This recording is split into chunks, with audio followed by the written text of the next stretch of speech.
Good morning, everyone. So let's continue with chapter number 9, Women and Reform. Yesterday we were doing work of different reformers, in which we have done work of Raja Ram Mohan Roy in improving the status of women, work of Ishwar Chandra Vidyasagar, and works of Swami Dayanand and Arya Samaj. Work of Sir Syed Ahmed Khan and women work for women's cause.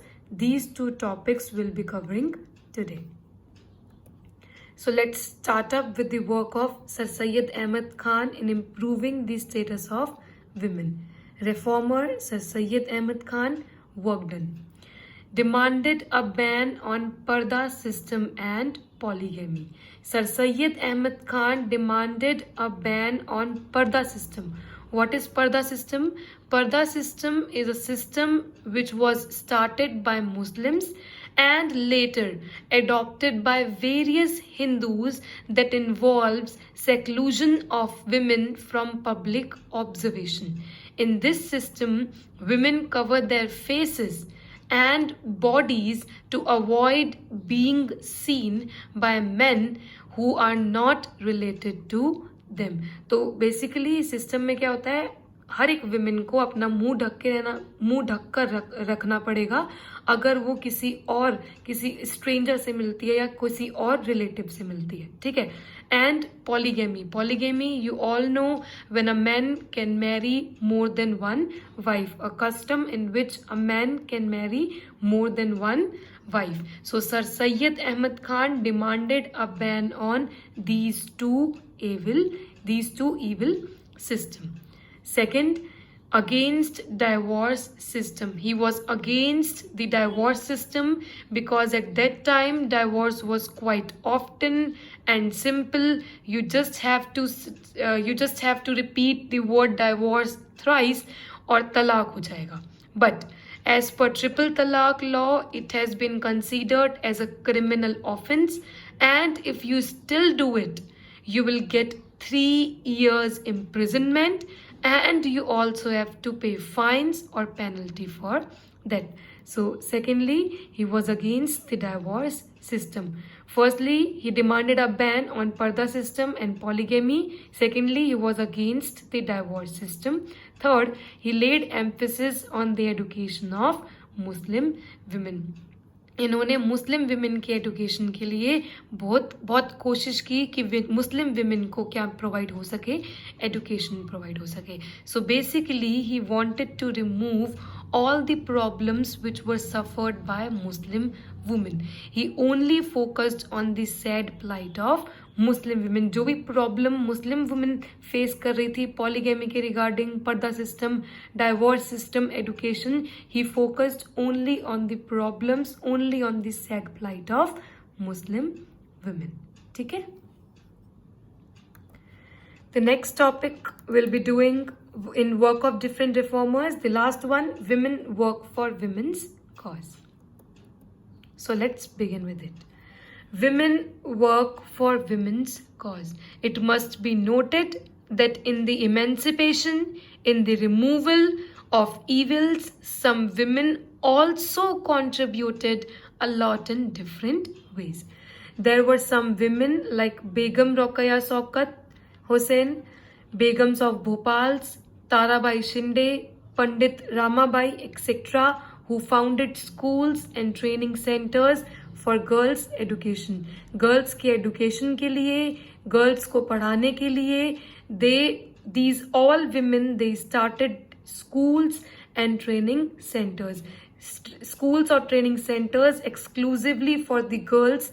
These have been started by these all women. Okay. They wrote books. They wrote books like A String of Sweet Pearls, which was written by Begum Rokeya Shaukat Hussain. Okay, A Comparison Between Women and Men, which was written by Tarabai Shinde.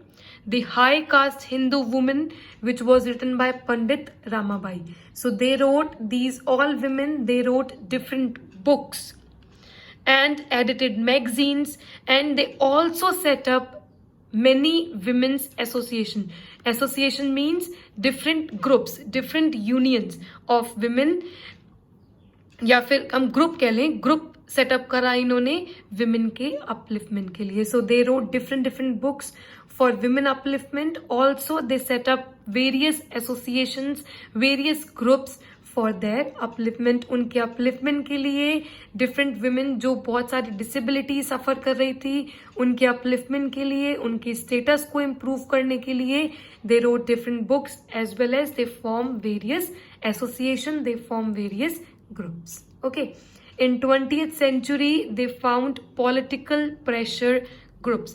Pressure groups वो groups होते हैं जो higher authorities को pressurise करते हैं कि ये change आना चाहिए सोसाइटी में. So these all women they formed different political pressure groups just to pressurise the authorities कि हर विमेन को राइट टू वोट मिलना चाहिए, बेटर हेल्थ केयर फैसिलिटीज मिलनी चाहिए और राइट टू एजुकेशन मिलना चाहिए. ठीक है, ये 3 चीजों पर इन्होंने फोकस किया. इन्होंने हायर अथॉरिटीज को प्रेशराइज करा कि राइट टू वोट मिलना चाहिए हर एक विमेन को, बेटर हेल्थ केयर फैसिलिटीज मिलनी चाहिए और राइट टू हायर एजुकेशन मिलना चाहिए. ठीक है, as a result of their efforts, इन सारे विमेन के एफर्ट्स की वजह से and the other reformers like Raja Ram Mohan Roy, Ishwar Chand Vidyasagar, Sir Syed Ahmad Khan, as well as different political leaders like Pandit Jawaharlal Nehru and Subhash Chandra Bose, women today adorn several high positions. Women today, all the women are having high position in every field like education, sports and so on. तो इन सब के effort से हम ये सारे women की बात कर लें, हम सारे रिफॉर्मर्स ले लें, हम कुछ पॉलिटिकल लीडर्स ले लें, तो इन सब के एफर्ट से आज सारी विमेन के पास आज सारी विमेन का स्टेटस इक्वल है. इन सब की पोजीशन बहुत हाई है.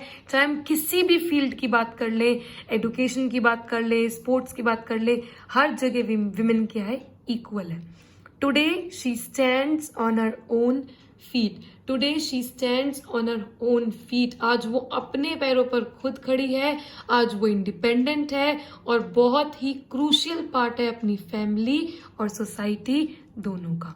She is the first teacher for her children. ठीक है, but still Indian society suffers from the problem of dowry system. Because of the Western education, the cases of divorce are also increasing. But efforts are being made to eradicate, to remove all the remaining evils. और बहुत जल्द ये सारे evils भी खत्म हो जाएंगे जो अब एग्जिस्ट करते हैं. ठीक है, although most of the evils सारे के सारे खत्म हो चुके हैं, पर कुछ evils अब भी हैं जो हमारी सोसाइटी फेस करती है. जैसे आप डाइवोर्स सिस्टम की बात कर लीजिए, पर धीरे धीरे स्लोली एंड ग्रेजुअली ये इविल्स भी क्या हो जाएंगे, रिमूव हो जाएंगे. ठीक है, so this is the topic women work for women's cause. Work of different reformers, these 3 topics we have done yesterday and these 2 topics we have done today.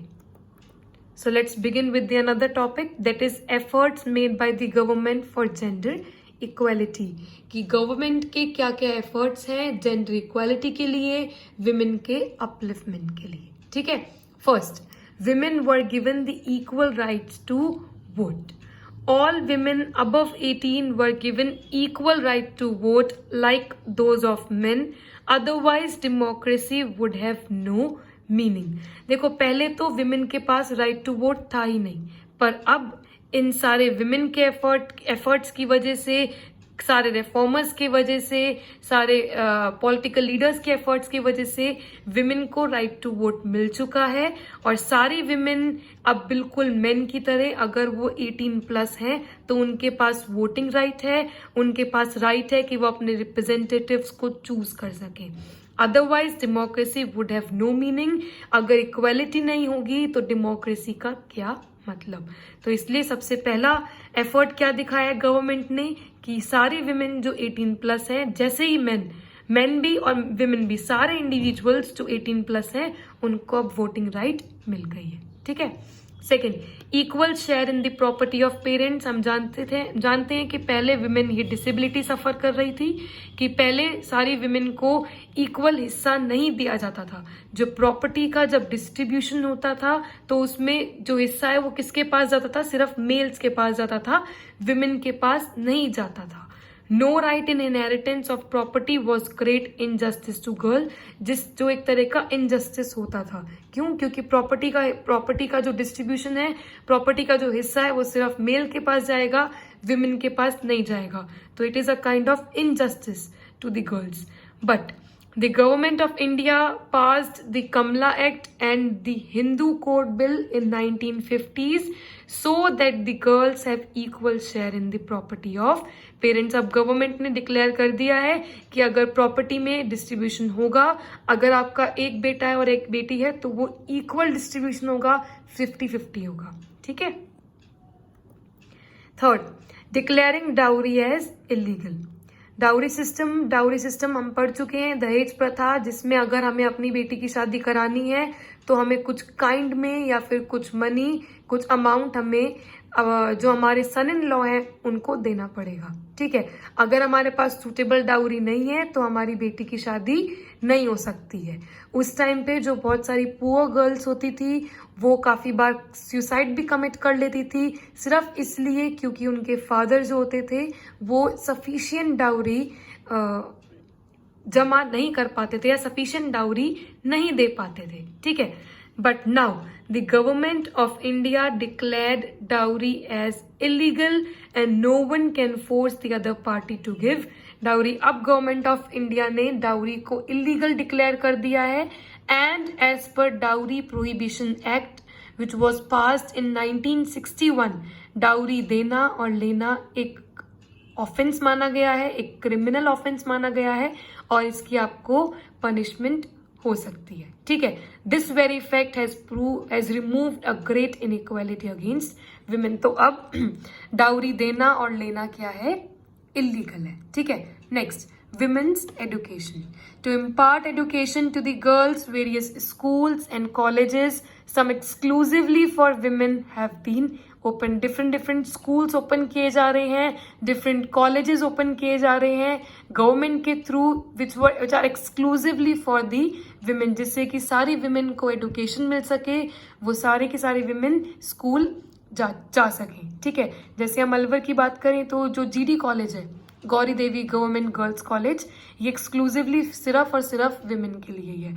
तो डिफरेंट कॉलेजेस ओपन किए जा रहे हैं जिससे विमेन को क्या provide हो सके? एजुकेशन। तो ये 4 एफर्ट्स हैं जो गवर्नमेंट ने दिखाए हैं for gender equality. First, women were given the equal rights to vote.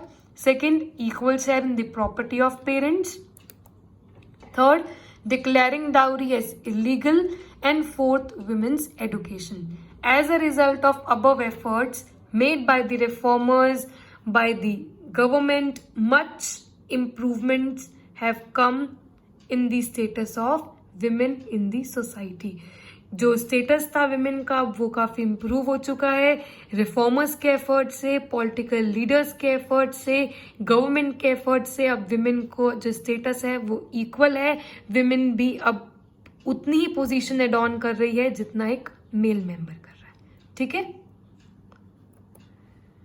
Let's move on to the today's classwork and homework. So today's classwork is basically an extra question which is not from your bag exercise. The question is, comment on the work done by Ishwar Chandra Vidyasagar and Sir Syed Ahmed Khan. क्या क्या work किया है ईश्वर चंद्र विद्यासागर और sir Syed Ahmad Khan ने in improving the status of women.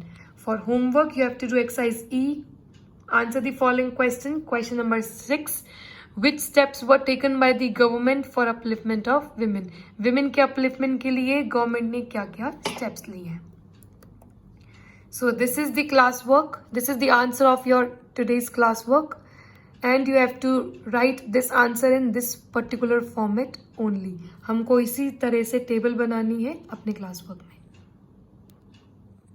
Okay? And this is the answer of question number 6, which is your homework. These 4 points. Okay?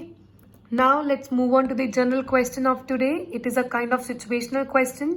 अब इसका answer different students का different हो सकता है, ठीक है, क्योंकि ये सिचुएशन बेस्ड है. अच्छे से सुनना फिर आंसर देना, ठीक है.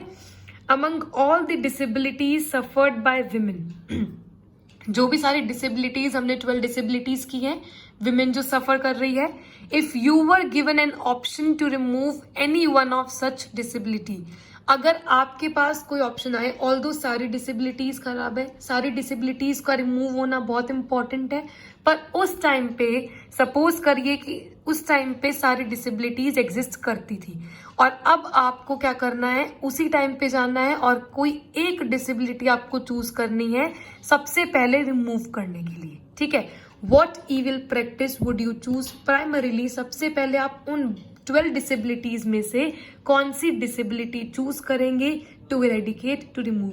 सारी डिसेबिलिटीज बहुत ही बेकार है, सारी डिसेबिलिटीज का रिमूव होना बहुत इंपॉर्टेंट है और सारी डिसेबिलिटीज अब रिमूव हो चुकी हैं.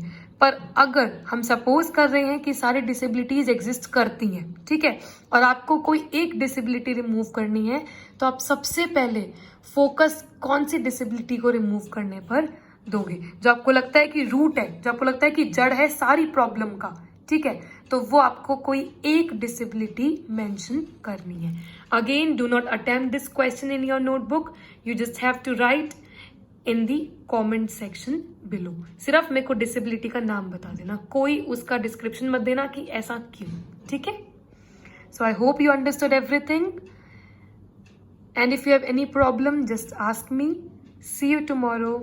Thank you.